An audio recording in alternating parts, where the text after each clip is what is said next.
direction, show where things are going, and that's something that's worth knowing. Prepositions of direction. Come on now, let's move to the preposition groove. Use off when going down or away, or at a distance in a time or a space, like keep off the grass, or a week off school, or I'm off to class, or get off that stool. Use onto when you put something on something else, like put that book back onto the shelf.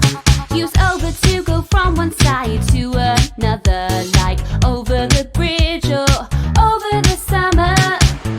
Prepositions of direction, show where things are going, and that's something that's worth knowing.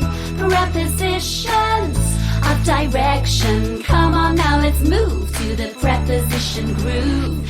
Use to and show where you are heading, like I want to go home, or let's go to the wedding. Use into when you're going inside, like into a room or into the countryside. A bit like into indicate a certain space where something could go, like closing a suitcase. Use towards and explain where it is you are going, like I'm going to get up and walk towards him.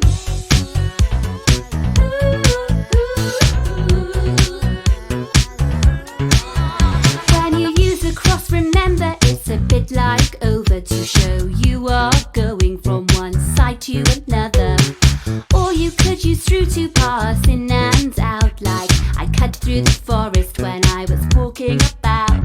From shows the place where it all began, the start of your journey, like I came from a land.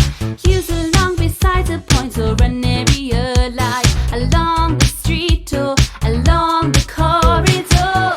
Prepositions of direction, show where things are going, and that's something that's worth knowing. Prepositions of direction. Come on now, let's move to the preposition groove. Past can be used to show the further side, like he rode past the shop when he was riding his